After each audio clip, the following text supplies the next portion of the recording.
हमारा तिरंगा देखा फहरेला हो, देखी के दुश्मन सहरेला हो।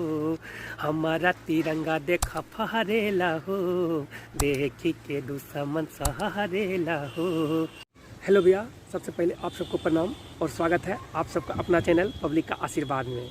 आज एक देशभक्ति सॉन्ग मैटर लाए हैं भैया, जो कि 26 जनवरी पे है। आप लोग को पता है जल्द ही 26 जनवरी आने वाला है, तो उसके लिए एक देशभक्ति मैटर लेके आए भैया। और मैटर अच्छा लगे तो चैनल को सब्सक्राइब कीजिए। हाथ जोड़ के निवेदन है भैया, थोड़ा सा सपोर्ट कीजिए। सपोर्ट का, आपका सपोर्ट का बहुत ज़रूरत है, तो चैनल को सब्सक्राइब कीजिए और साथ में बेल आइकन को ऑल नोटिफिकेशन पे ज़रूर सेट कीजिए, ताकि हमारा वीडियो सबसे पहले आप तक पहुंच सके और आप स्टूडियो में जाके सबसे पहले गा सकें। तो चलिए मुखड़ा की ओर। जय माँ सरस्वती, जय माँ भवानी। देखिए भैया मुखड़ा कैसे है, कैसे आप सबको गाना है। डायरेक्ट डमी में आते हैं। हमरा देशवा के मिट्टी में पावर, कहे फंतुस के साथे हो सागर।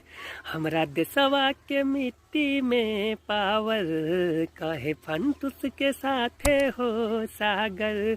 कर सभे गुणगान हमर देशवा महान, कर सभे गुणगान हमर देशवा महान। सबसे ऊंचा उलहरेला हो, हमारा तिरंगा देख फहरेला हो, देखी के दुश्मन सहरेला हो।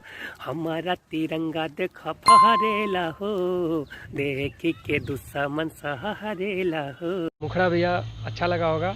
अगर अच्छा लगा तो चैनल को सब्सक्राइब कीजिए और साथ में बेल आइकन को ज़रूर दबाइए, ताकि हमारा वीडियो सबसे पहले आप तक पहुंच सके।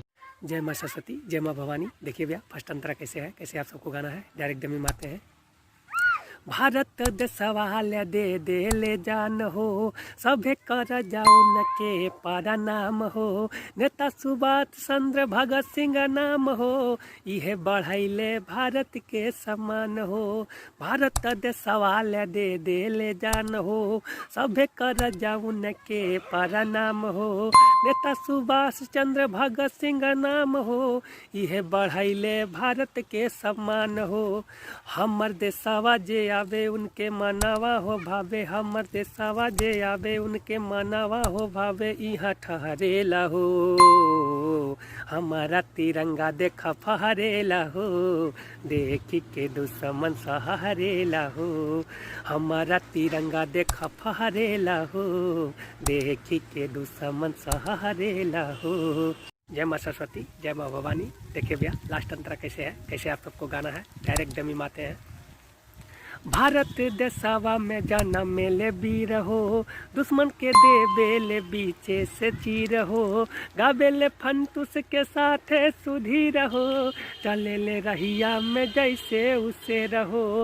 भारत देशवा में जन्म मेले वीर हो, दुश्मन के देवेले बीचे से चीर हो।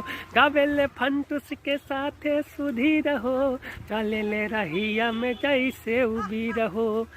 आर्मी सेनावा में जइहा देशभक्ति देखइहा, आर्मी सेनावा में जइहा देशभक्ति देखइहा। देख चीनवा सा कहरेला हो, हमारा तिरंगा देख फहरेला हो, देखी के दुश्मन सहरेला हो।